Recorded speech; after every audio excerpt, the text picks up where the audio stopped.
Welcome to Between Two Trains, a bi-monthly business podcast that talks with the best and brightest entrepreneurs and business owners in the North DeKalb area. Today, your co-hosts are Van Pappas of Oxygen Financial and Tom Abbott of Thomas Ramone Realty. And now, Between Two Trains. All right, welcome to Between Two Trains.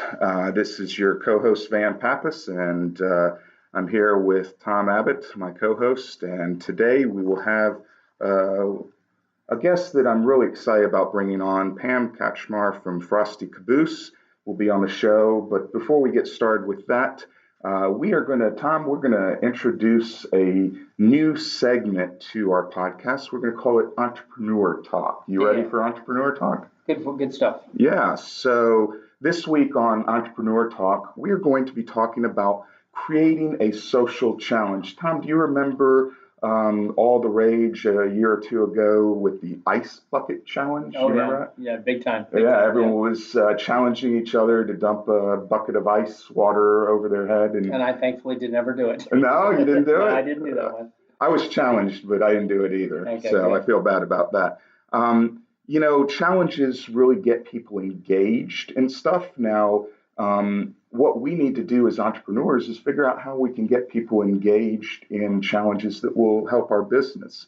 So what I've learned over the last couple months is that there's really 4 things that business owners can do to create their own social media challenge. And the first one is deciding on the purpose of their online challenge. So, Exactly. I mean, if you're going to do an online challenge, you want to, what is its purpose? Is it to promote your business or a cause or something like that? So you really kind of got to have that mission idea behind you before you start going. Now, obviously, we don't want a challenge that's going to be harmful. I don't know, these young kids today, have you seen online recently about this Tide Pod challenge? This is ridiculous to me. These kids are endangering their lives. So whatever challenge you come up with for your business as an entrepreneur, we want to make it so that it will drive that purpose. And when you do come up with the idea, you want to have people have a short-lived memory. That ice bucket challenge,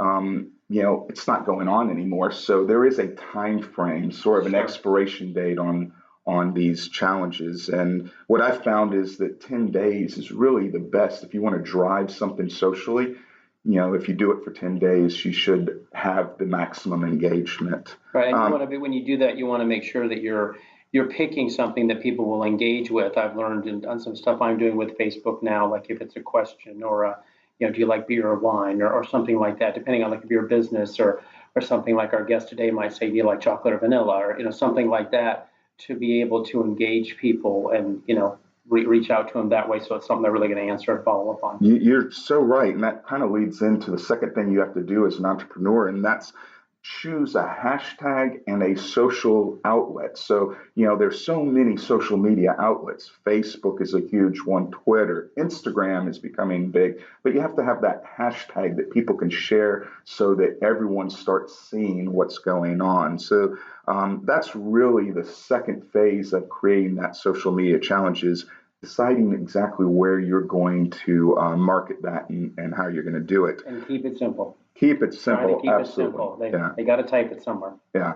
So the other thing you want to be able to do is make it so what I call be evergreen. And what I mean by that, Tom, is that we want to be able to recycle stuff if it works. If we try 10 different challenges in our business career, we might find that a couple of them really worked well, and we want to recycle those. So you want to make it what I call something you can reuse, something that's evergreen. Yeah. And then time management.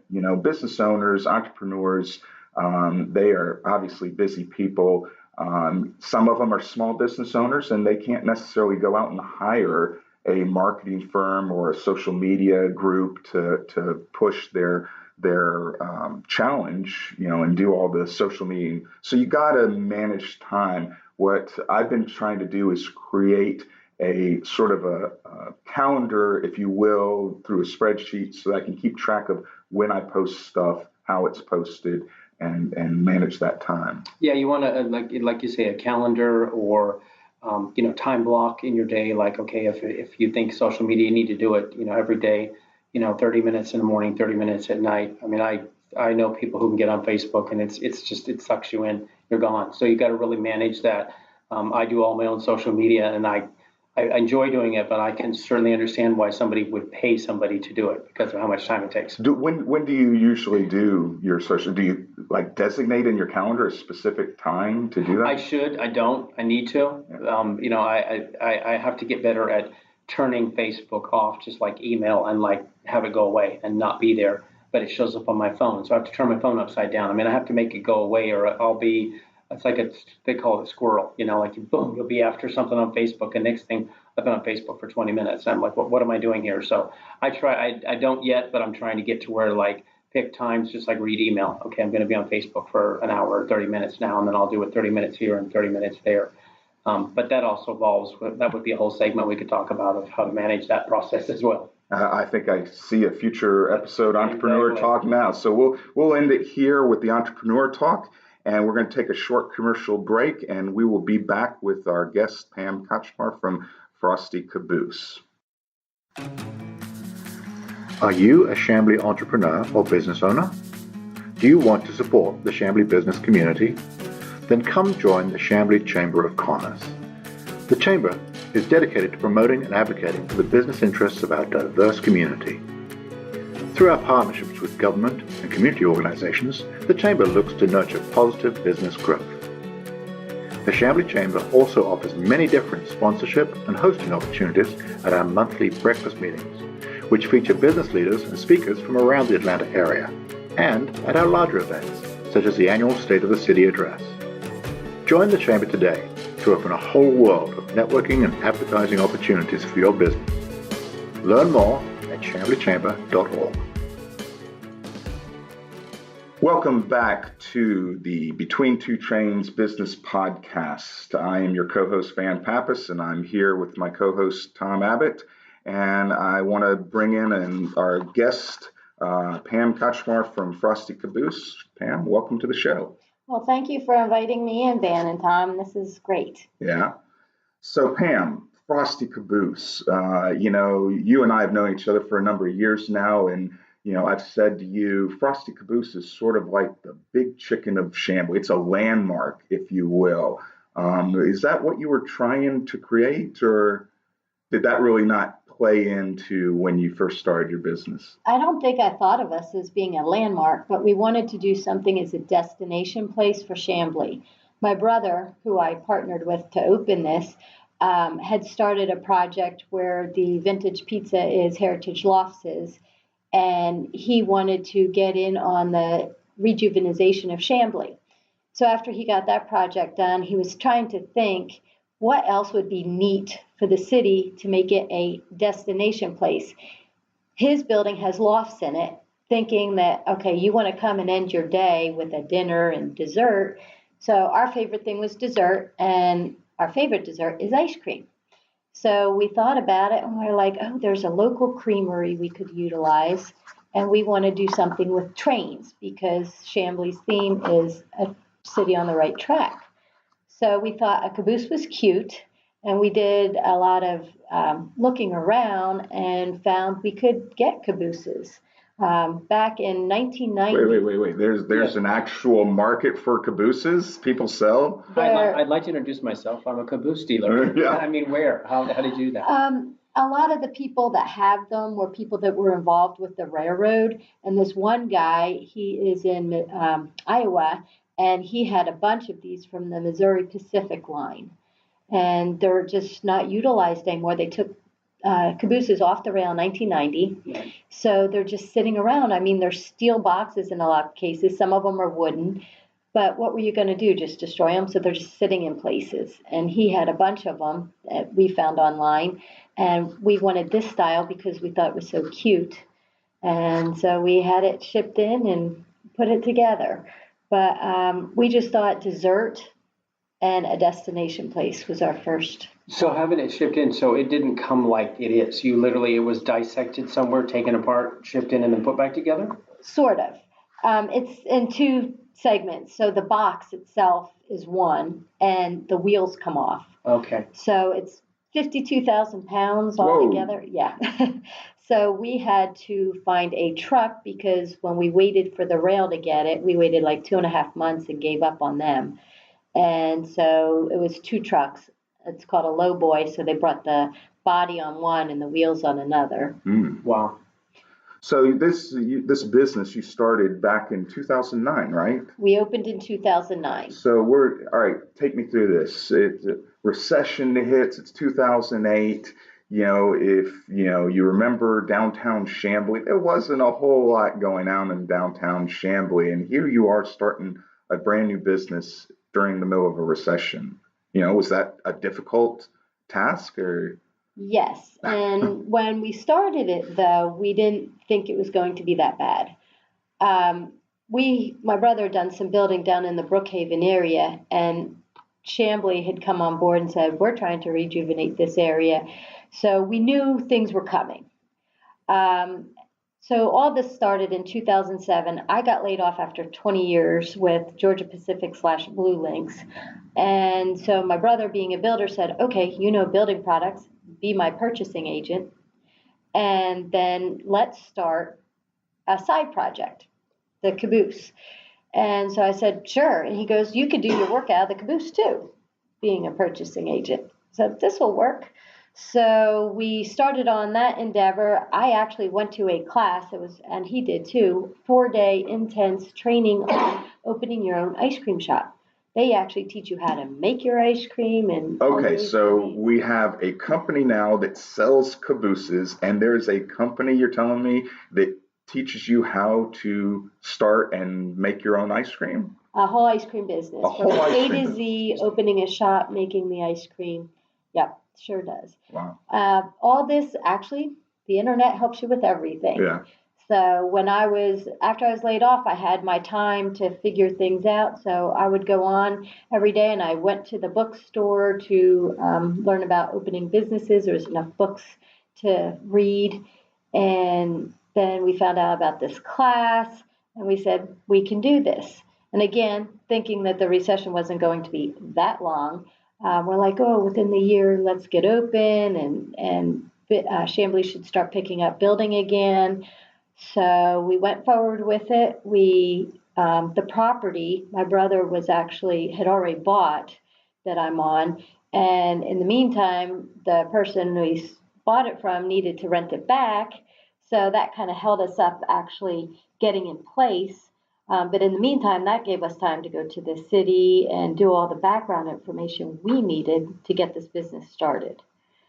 So once we decided that it was going to be ice cream, we said, let's support another local business. The caboose was so cute. So actually, my husband, with his background in graphic design, we sat down and put the whole theme together. Nice. How did you manage during that downtime? I know it's not like a grocery store where things are way more perishable. Your product is primarily frozen ice cream.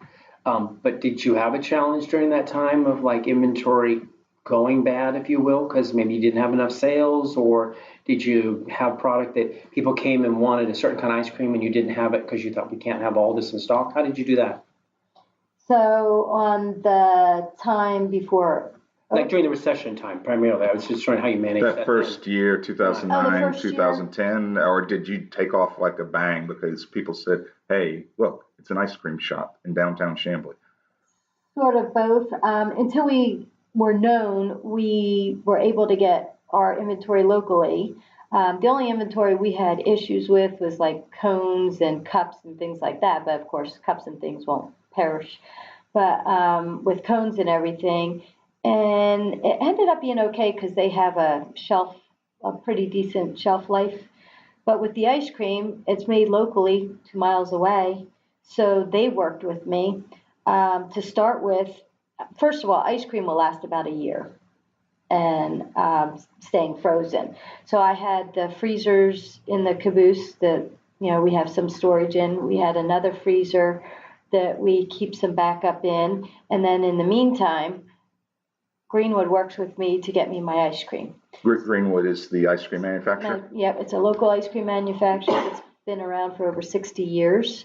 and they have a great product, and it was locally known. That was the other key point to when we started putting our information out there, that a lot of the Chamblee people already knew what the ice cream was. Does that still come into play today, or now everyone's just like, hey, it's the Frosty Caboose? Does anyone say, where's your ice cream come from? Both. Yeah? Yeah, both. A lot of people just know it of coming into town, it's the Frosty Caboose, but there's still the old-timey people that know about where it came from. And they know they can't get single servings or sundaes or anything like that. And so they come to the Frosty Caboose for their good ice cream experience. So we've got some repeat customers, locals that know you, but how do you market your business outside of the locals? In the beginning, I started with advertising through the local, like the Chamblee has their local residents, emails and everything like that, and how they publicize, like with Parks and Recreation information. So I would get advertising spots with them through being a sponsor. So that would get out there. Local newspapers I advertised in heavily. And any kind of events that were coming up, I was trying to get on board with. So that helped with advertising. I got in touch with the school. And we started doing spirit nights and sponsoring swim teams and things like that. So that started getting our advertising out. Well, other companies who are involved with advertising, such as one I still use, Scout Mob, that has helped tremendously. So it's an app on your phone that you can say, oh, I want ice cream or dessert, and it will pull up the local places in your area that you are at that time. So that has brought in a whole lot of new traffic. Does it also do a discount? Like if you had a day that was slow, like on a rainy day, you could throw it out there. Hey, you go. Well, the only way you get in there is a discount. That's what part of Scout Mob is. That's yeah. Right. So, and then you utilize that one once. And then we did do a Groupon at one time. Website. Definitely put a website out there because everybody's looking these days. Now, when you get a business started, especially in a restaurant or food industry, Yelp and TripAdvisor, Maps, a lot of these places automatically pick you up because I guess they're searching for people to add money into their advertising through time. Now, some of it is free, and especially if you have a website and all. And then if you want more advertising, front page advertising, then they get with you to purchase those spots. But all those have helped out tremendously. Facebook, we did set up a Facebook page finally. I'm glad you mentioned Facebook. In our first segment, before you came on, we were talking about social media challenges. And, Facebook is obviously a great place to do something like that. Have you ever considered, or maybe you've done some kind of your own social media challenge to get people to come to the Frosty Caboose? What do you think of social media challenges? I haven't actually done a challenge and actually will think about that. But on there, I've just put like certain days, like Valentine's Day, come treat your sweetheart, and there'll be a discount, or like for veterans and the police officers and all, I offer discounts for everybody on certain days and things like that. So in that challenge, you want to get there and get your discount. Right. But outside of that, no, I would definitely think about that because I really hadn't thought about a challenge. So I'm just curious, you are an ice cream shop that appeals to all demographics. Have you noticed that you have more of a certain age group coming, or is it pretty much all across the board? You have a target demographic for the Frosty Caboose? I guess our original thought was families, because kids always like their ice cream. Did not really think that we probably get even more adults. I mean, we get a lot of kids because of the train, but there's a lot of adults into trains. And there's a lot of adults that just like their treat, and that ice cream is their treat over other things. The other thing, we have, a huge population of different demographics around us. And one thing, and I do know they like their ice cream, Spanish people do. And like their strawberry and things like that. In the very beginning, we didn't see a whole lot of people, but now, I mean, everybody loves our ice cream, and that's one thing they love, which that's neat to be able to cater to. Well, I love your ice cream too. I can't get enough of it. One last thing, and then we're going to have some fun here at the end. As a potential entrepreneur, what would you say is the most important, talking to our other entrepreneurs out there listening to us, or someone who says, man, I would love to start a train ice cream shop, what would you say is the most important thing when starting a new business? You really need to look at where you're servicing, where you are. Location is everything. Now, Tom, you can attest to that as a real estate agent, right? Yes. Location, location, location. The three most important things in real estate are location, location, and location. Yeah. they are. Now, we could be out on Peachtree Boulevard. However, we wanted to also be part of a neat area, the destination place. So we did look at the traffic for Old Town Chamblee, and it was enough to really want to get started. And once we were able to brand our product or our name that everybody knew where we were, then that definitely helped. But always look at location, because if you're in a situation where you don't have enough drive-by traffic, because that's your instant business, or you're too hard to get to, or nobody knows that area at all. I took a chance on that, but we knew that they were working on rejuvenization of Chamblee, so that helped a lot. So that's where you want to begin. Nice, nice. All right, well, you're listening to Between Two Trains, a business podcast, and we've got Pam Kachmar from Frosty Caboose on us. Pam, we are going to have some fun now. We have started a game that we've played a couple of times in the previous episodes called Hot or Not. This is a game where we will throw out some things to you and ask you to tell us whether that's a hot thing to do as an entrepreneur and not such a hot thing to do as an entrepreneur. So I'll get us started here. You've been in business now for 9 years and 5-year plans. Is that hot or not? Is that something you would do, a 5-year plan?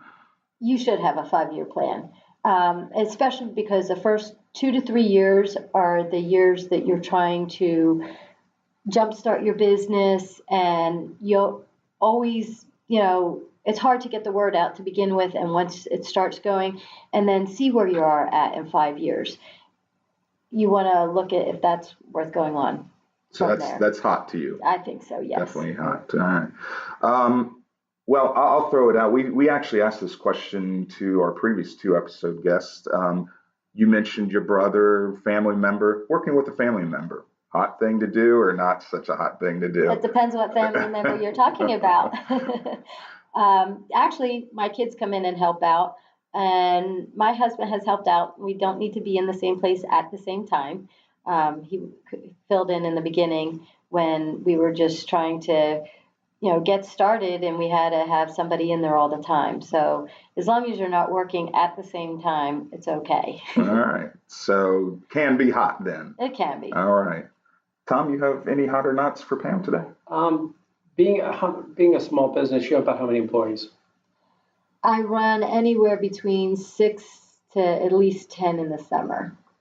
So this time of year, I keep around 6. Okay. So as an entrepreneur, what do you think about bonuses to employees? Do you consider that as something that's important to your business? Does it help you or not?